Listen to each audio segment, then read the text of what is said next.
Il y a des artistes qui traversent les époques. Et puis, il y a ceux qui dépassent le simple statut d'artiste pour devenir une part de la mémoire collective mondiale.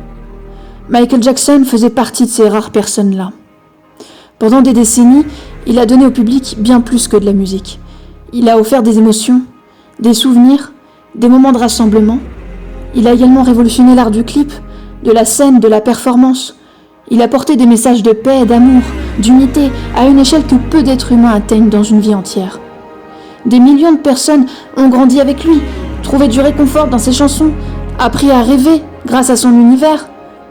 Et pourtant, des années après sa mort, une grande partie du débat autour de son nom semble incapable de dépasser les accusations qui ont marqué la fin de sa vie. Comme si l'homme avait disparu derrière la polémique.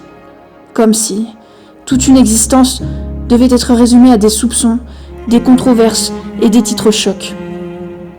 Il ne s'agit pas ici d'empêcher les gens de penser ni de demander à tout le monde d'avoir la même opinion. Mais il y a une question profondément humaine et fondamentale qui mérite d'être posée. À quel moment décide-t-on enfin de laisser quelqu'un reposer en paix ? Michael Jackson est mort, il ne peut plus répondre, plus expliquer, plus se défendre. Pourtant, son nom continue d'être ramené sans cesse aux mêmes accusations encore et encore, jusqu'à ce que parfois, tout le reste soit effacé.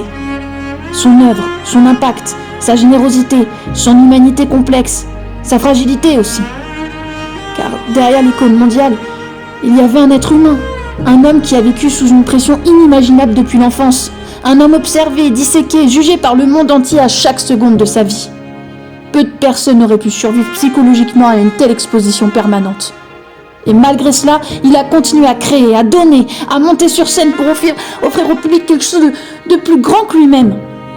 Aujourd'hui encore, au lieu de se souvenir de ce qu'il a apporté à la musique et à la culture mondiale, certains semblent ne vouloir retenir qu'un seul chapitre de son histoire, comme si tout le reste n'avait aucune valeur.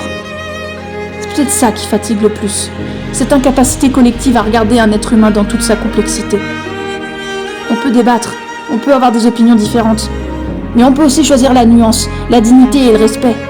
Respect pour un homme disparu, respect pour son héritage, respect pour les millions de personnes que son art a aidé à travers le monde. Parce qu'au bout du compte, derrière les polémiques, derrière les documentaires, derrière les débats interminables, il reste une réalité simple.